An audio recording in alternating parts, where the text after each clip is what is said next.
And everybody, welcome to the Arkansas Diamond Report. That is the Friday, January 24th edition. And I want to thank y'all for joining us this morning. Dudley, how you doing, man? I'm doing good. Excited about getting out to Baum Walker this afternoon. We're waiting on the time. It's actually just checking there, waiting on the time. They're going to have scrimmages on Friday, Saturday, and Sunday. And as long as the weather cooperates, they'll be open to the public. So, kind of looking forward to it. The season's coming on us really quick. It will be just 2 weeks now that the 2 weeks now that the softball's away, and just a little Yep. bit after that for baseball. Yeah. There needs to be some winning going on here before too long, because I know that the men just got a really narrow victory against Georgia last night. It really didn't go the way that anybody wanted to in Nashville. And with baseball and softball right around the corner, I mean, that's what everybody's clamoring for at this point. Yeah, we took the new puppy out last night. Just got to get him used to the public and all that. And a lot of people were talking about, yeah, it was great to get that basketball win, but they're looking forward to baseball. They feel like Arkansas can be a pretty good competitor in baseball. I guess 5th in the D1 poll, 13th in perfect game. You'll have a couple others coming out this week, I believe. So it's next week, excuse me. So there's a lot of excitement, and I know I am. I'm at least happy it's over 40 degrees. We get that up a little bit more, but I've got the big old, Cardinals parka ready to go today if we have to sit outside. Yeah, I'm telling you, it's a lot nicer than it has been the last couple of weeks. I'm really glad that the weather's kind of making an upswing, because the last time I checked, I don't like to go outside and sit and chatter while I watch baseball. Yeah. I mean, I love baseball, but yeah, I'm not that big on the cold. You have the Cardinals outfit obviously on today since it's the start of baseball season. Congratulations to Otis Kirk and his Lakers last night for winning a game that we didn't play well in all, but don't use any excuses. Congratulations to them on the win, and congratulations to us on our 18th championship last year. Kind of throws that in at the end. Hey, you have to throw that in there, because I mean, you guys are champions until somebody else knocks that's true. He's off. That's So true. We're certainly not playing late. Although the first two games of the road trip, the West Coast road trip, I thought went really well, and maybe they'll get back home and get on a run now. Kristaps Porzingis last night, God, he had a hell of a first half, 17 points, and I don't know what happened. I mean, was Tatum and Brown just kind of I feel like they're kind of flailing a little bit there, especially in the second half. And they're so good that you have to ride the hot hand. Not everybody has to get their points. Every night. It seemed like that a little bit in the second half, but again, I'm going to give more than any excuses of playing 5 games in 7 nights, as Otis pointed out. It's just a matter when you go out there that night, you got to be ready to play, and especially if you're a Super Bowl, as the Lakers and the Celtics are for most teams. I want to turn back to softball for a few. So, correct me if I'm wrong, but I think Arkansas is 1 or 2 that have made preseason SEC accolades coming into this season. Yeah, Kaylee Wyckoff, the transfer from Texas Tech, who can play catcher and infield and outfielder. It seems like she's going to be backing up Kennedy Miller, kind of the job that all the catchers had behind Yadier Molina for a while. She'll get some action there and all of the time. She is one of the 53 players on the National Player of the Year watch. Of course, first baseman Bree Ellis is as well. Both of those young ladies have been nominated as All-Americans in at least some selection, and they're excited. I mean, they're February 6th they'll open the season in I say sunny San Marcos, Texas, but do we even know that now, because it's snowing all over the place, these days. So.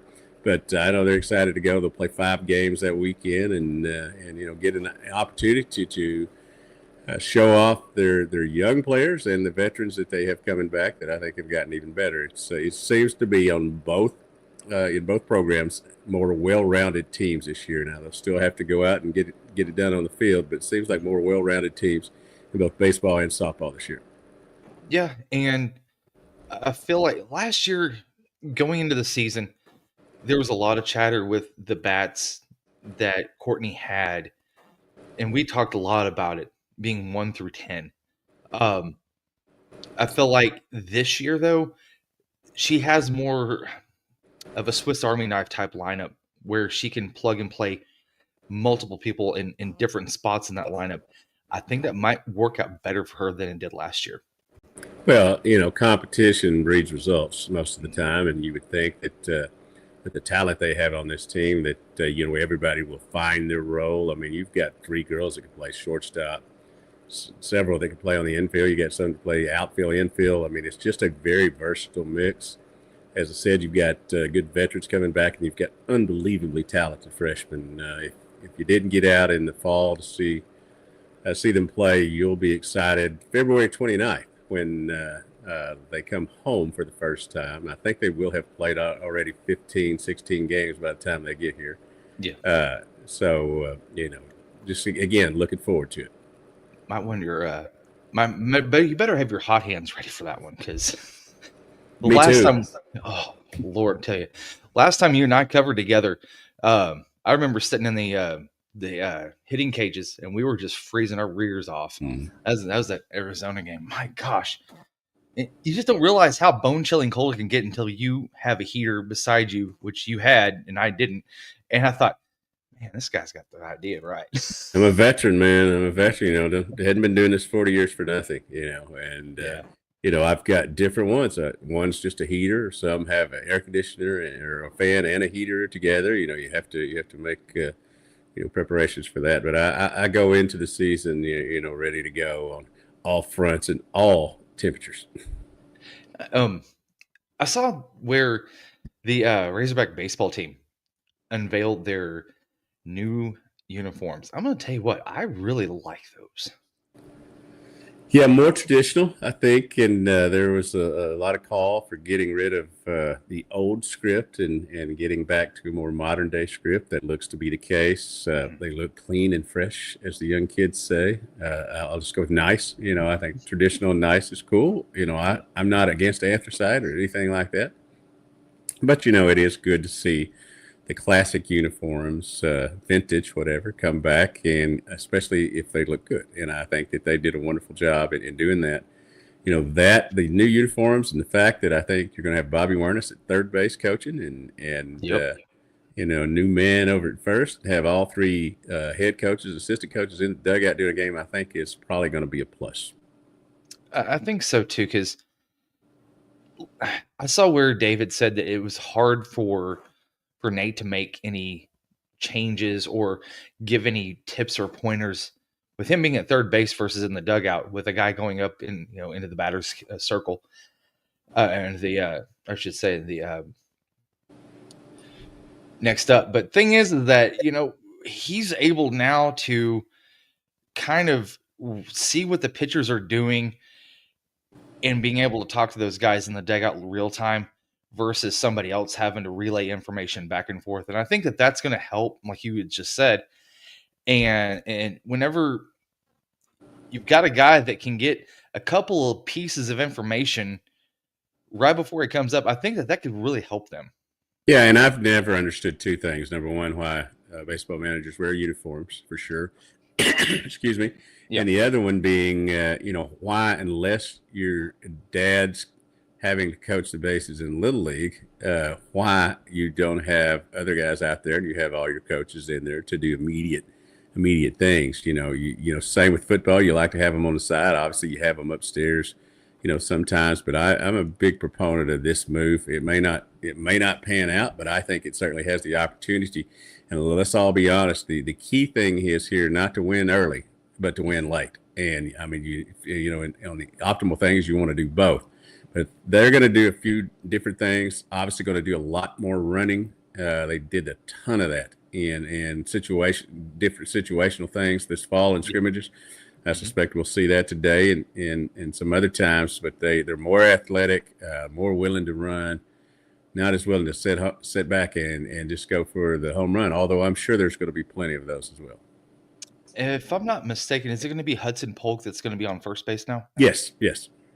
And you like that because that's a catcher, old catcher who can have a good viewpoint down there at what's going on and should know a lot of tendencies of pitchers. That'll give him an opportunity to study them. I just think it's a good move. Now, if they get 17 thrown out the first week, first 4 games, maybe I'll say not. But I think it's a good thing to try. I think it's definitely it's not stale and it's not a malaise, but I think you just have to adapt in today's game, and I think that's what they're trying to do. I feel like it also can help because you have a player that was on the roster Mm-hmm. now on first base. Those guys are I'm not saying that they don't listen to Bobby because he did a great job at first base, but sometimes when you've got a peer that's closer to your age that's giving you some insight, I feel like sometimes they listen, maybe not better, but they take that information in a little easier. And I feel like it could really help with, going from first to second, because I feel like sometimes they may trust a peer more than maybe a manager.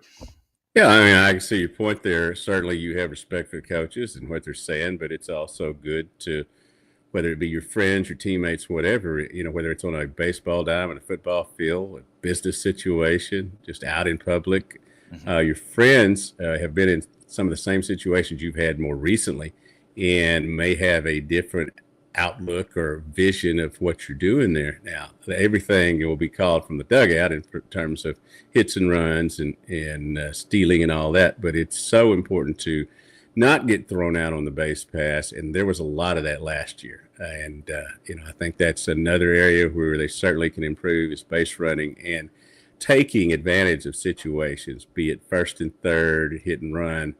Bunts, man, they bunted so much. Everybody up and down the lineup was practicing their squeeze bunts, their sacrifice bunts, getting people over and bunting for hits. Is Ryder Helfrich, the catcher, who showed off his speed a lot. You don't think much about that, but he showed off his speed a lot on bunts and stolen bases and hit and runs this past fall.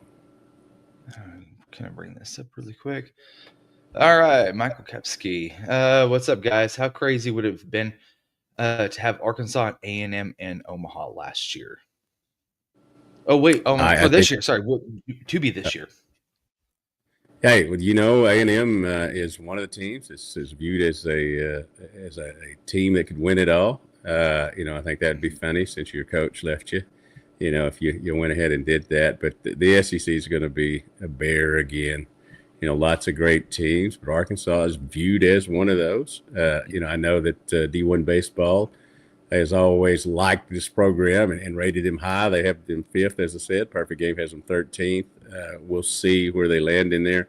But, it's good to have respect, coming your way for a program. And I do think that they are a legitimate contender to get there, as, they pretty much always are. But I just, people can come back and give me the receipts, at the end of the year. But I just think this is a better team this year from what I've seen, and I've seen a lot. Like I said, they got scrimmages Friday, Saturday, and Sunday this week. My wife was like, "Oh man, new puppy, But that's my job, and I got a lot of it last fall. I really do feel like more versatility, more athleticism, pretty much the words that he was saying. And you've got some freshmen that are going to be able to contribute just as well as these portal guys. And, one of the things about this fall, he had the opportunity to really see what a lot of these guys could do. He had opportunity to see which ones weren't going to play. They had 8 or 9 guys have to go out there in a roster of 42, but 2 players won't be playing because of injuries. Cooper Dossett being one. Pitcher, and so they're at 40 and ready to go. We talked last week about philosophy change, as far as what Dave is going to try to change from like last year to this year. I feel like that move with Nate Thompson going into the dugout wasn't more philosophy, but trying to get more insight. I know we're kind of going back to that for just a second, but I think it's important for him to make some sort of a move because the last couple of years you've done the same thing and you've had the same results. Now you've got to try something a little different, and I really hope that that's something that can help maybe change the curve, if you will, as far as what the plate appearance goes, because you cannot sit there and look at third strikes like they have in the past. Yeah, a lot of looking on third strikes, as you said, that frustrate the fans. I do think there's some famous saying that if you continue to do what you've always done, you'll get those same results. So again, I think it's an opportunity to excuse me, an opportunity to kind of mix things up. And Mhm. as someone who's been around and seeing some stuff work and some stuff not, I always appreciate new narratives to write about, and we'll see how it plays itself out. Michael Kepsey's got a football question really quick. Says, was Luke Has going to Ole Miss all about the money? I don't think it was a Jerry Maguire thing. I think it was more of a utilization thing, more or less. Yeah, that's the important thing. I mean, obviously he had some injuries and missed a lot of games, both as a freshman and a sophomore, and was the availability wasn't there.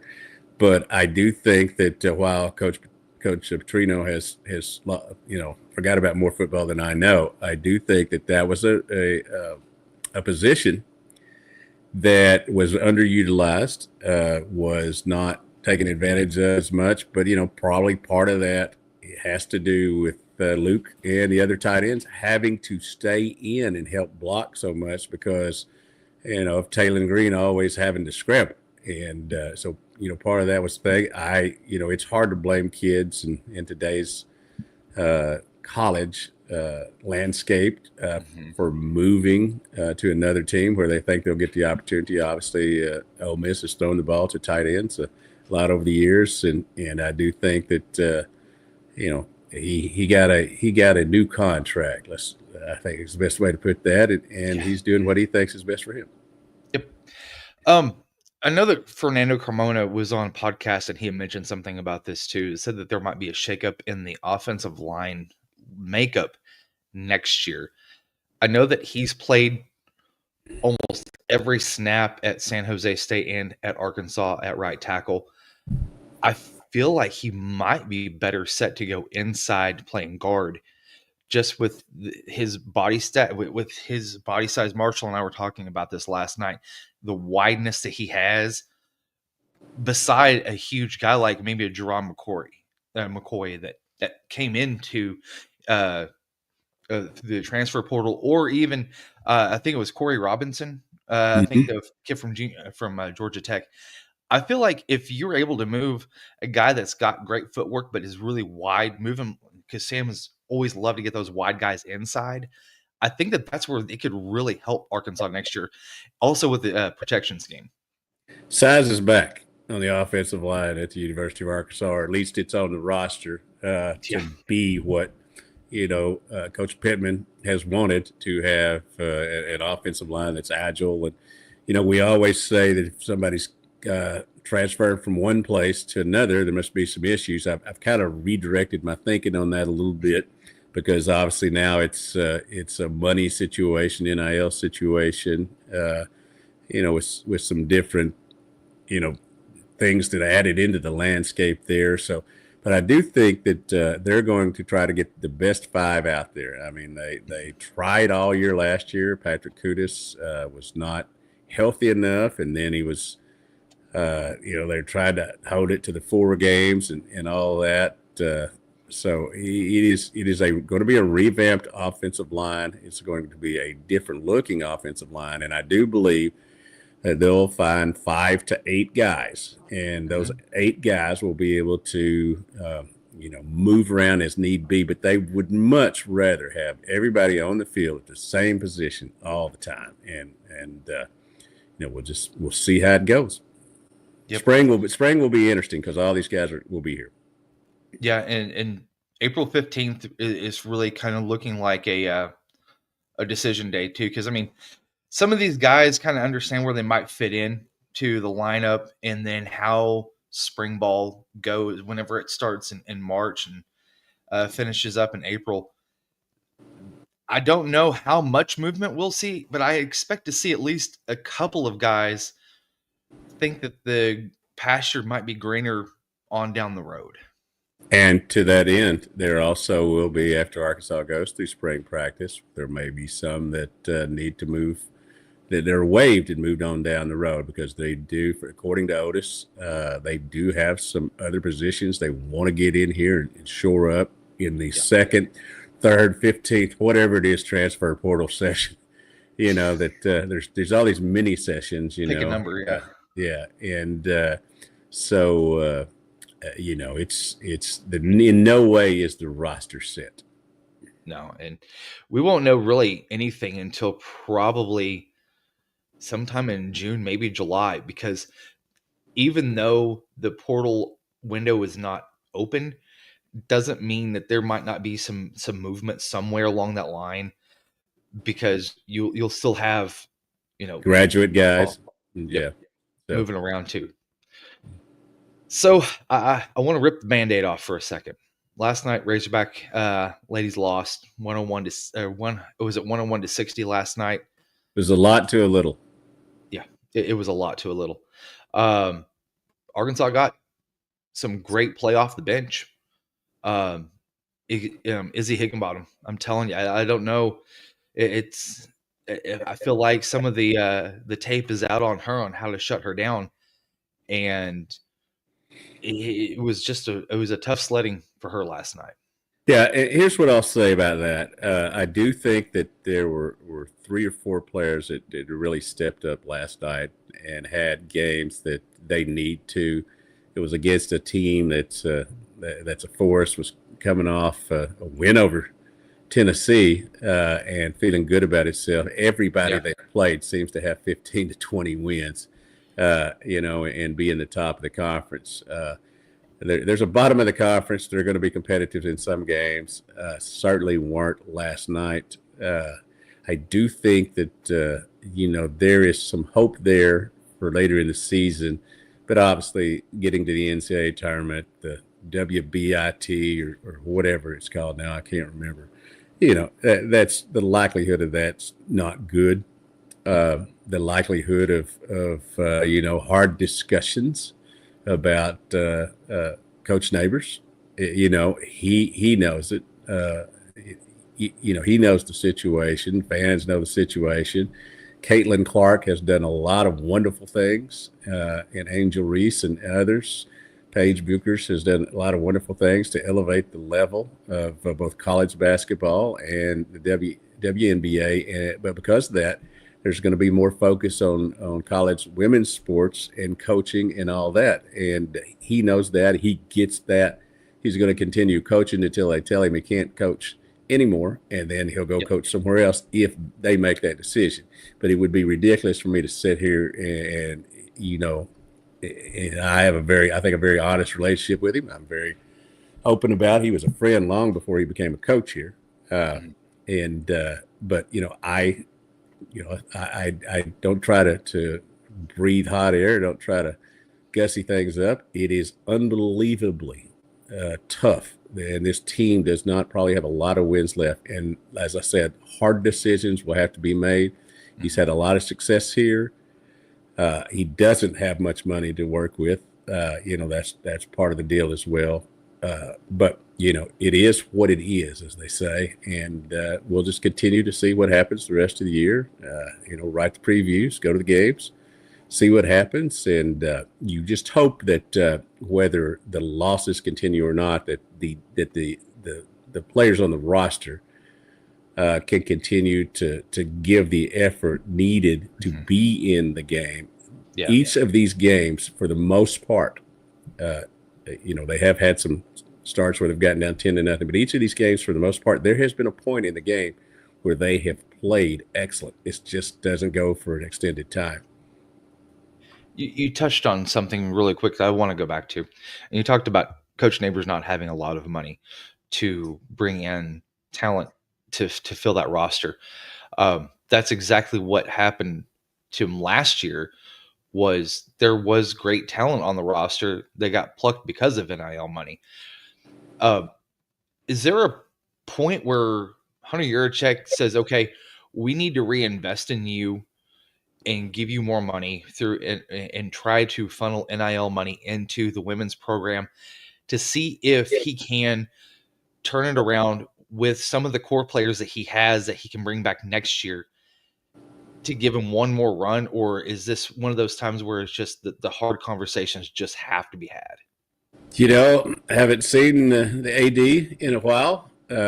And certainly, I would think that he wouldn't be discussing that publicly too much. It's obviously well known that he was, at least a contender, whether he put his name in there or not for other athletic jobs. There's a lot of people who wonder if he's not looking to get out and go somewhere else. So, even though there's been a lot of success in the overall 19 programs, the football being subpar, and I think we can, I think that's a valid and honest, assessment of the situation. Basketball getting off to the 0-5 start in conference play, and I'll joke again that I guess it was the red coat that allowed them to win the other day. It wasn't the adjustments at halftime, the more intensity, the better defense, going after rebounds, that sort of It's all thing. about the Blazer. Having a hungry, it wasn't that. It was the red coat. But I do think, and I will say this: I don't think it's is a matter of how they play on what Cody wears. But dude, I mean, you're here now. Put away the blue ones. Put away the red, white. Something. Just let's fall in with the program here. I am not a fashionista, as you can tell, as I'm sitting here right now.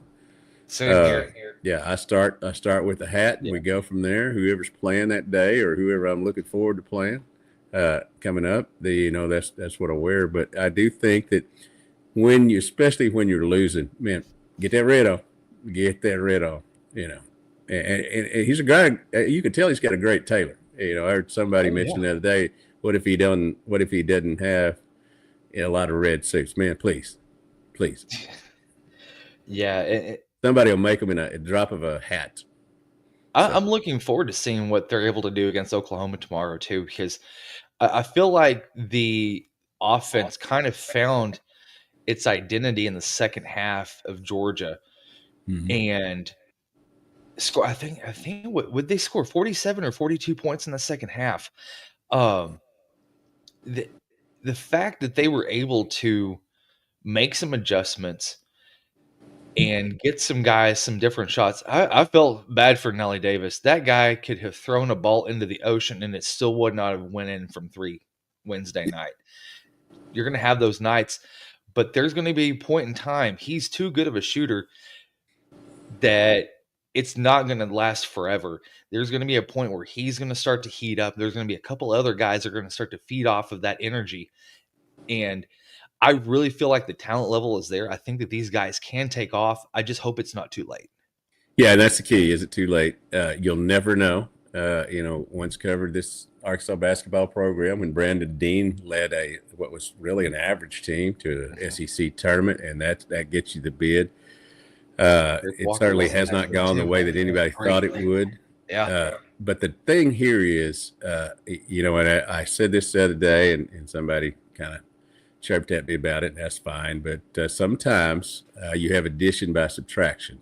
When you take a player like Boogie Flan off the team, it certainly would appear from the outside that they wouldn't be as good. But sometimes, as my parents and grandparents used to tell me, sometimes there's too many Chiefs and not enough Indians. And you have to have glue guys. You have to have guys willing to do things. There are guys like Carter Knox, Billy Richmond, others who will now get the opportunity to play more minutes. As you mentioned, Davis will get the opportunity to take more shots now. And I do believe that's part of what he needs to get going. He has to be an important part of this basketball team. We know that to get where they're going. Everybody's saying, fans are upset, say he should give his money back and all this kind of stuff. That's a little out there. But I do think that sometimes the jigsaw puzzle works better with less players. And Yeah. even if that player is a phenomenal one and probably will still be taken in the first round of the NBA draft, to his credit, he's doing his rehab here. He's not running off to Texas or wherever the football players, always did it. And you can tell how beloved he is by the team is because once they got into the locker room, they called him Yeah. Had him after on the win, FaceTime. and I think that says a lot. And I'm certainly not ready to pronounce them fixed, whole, uh, even on the fringe of the NCAA tournament. But I do know that winning helps everything. It does. And I made a point last night on another podcast that you feel like I told the guy, I said, you know where all the conspiracy theorists hang out, or who all the conspiracy theorists are? They're all disgruntled fans. That's what it is. And there were a lot of conspiracy theories that were hanging around what was going on with Boogie. Was he just dipping out? Was he, not really hurt? And whenever you got a guy on Instagram with a cast on his hand, it's like, you know what? How about y'all just take your comments, keep them to yourself, and then whenever the information comes out, it comes out. And a lot of people don't like that because if you're given to the program through the NIL collective, you feel like that your voice should be heard because you're donating money. Well, that money was donated a different way before. Now it's just you think it's going directly to the players. It was going to the players, maybe a little bit on the back channels through the university, but now you're going to have money going directly from the university to the players through revenue sharing. Michael Kepsky is asking too. He said, will this revenue sharing in the spring help football land a few more elite playmakers? I don't think it's going to happen until August or September. Is that correct? Yeah, it'll be kicking in for next year's recruiting class and next year's players and things like that. Mhm. There's still some finagling or whatever word we want to use here as it gets through courts and they figure out how much they're going to give the men, how much they're going to give the women, all these kind of things. There's still more. It seems like there's still more unknown than there is known. Other than the fact that a big old check is coming, Yep. and you need to decide how to do it. I think the first thing they need to do on the football side is not use it for a player, but use it for a general manager. To kind of help things out.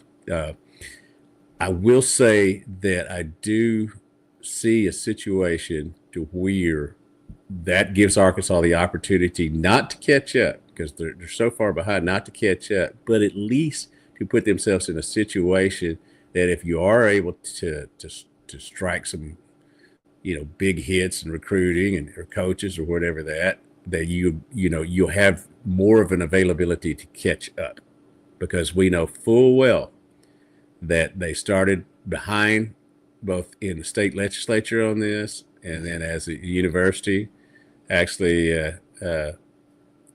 talked with a couple of Arkansas Edge folks last night, and stay tuned. I think you're going to hear some Dave Van Horn trivia night with Dave Van Horn announcing it. When we get that, we'll let you know. But that's a little hint there. I'd say maybe Thursday in 2 weeks. You might want to be on Hogville and see what we have coming up with that when it's time to announce it. Man, I'm excited to hear about that. Dadgum, man. Oh, I want to hear about that now. Well, Dudley, let's get you out of here. You got some baseball to go watch. Whenever that is announced, the time, are you going to be putting that out on the social media platforms? Yep, it'll be up on Twitter and be up on our website right away as soon as I get it. And Oliver does a great job with baseball, but they don't let him know until right up, pretty close to the time they're going to start to get it out there. And so, I hit refresh a lot on this thing, but now I think it's time to feed the puppy who's been taking a nap during all this here in the office. It's tough when you're an intern, that first week to kind of, gauge your hours and how many Zoomies you need to do, and all that kind of stuff. Yeah, but he's doing a great job, and I think Patriot and I are both in a wonderful place. We've seen our daughter, seen our son, our future son-in-law, our grandson, and it's been a fun couple weeks, and now here's baseball.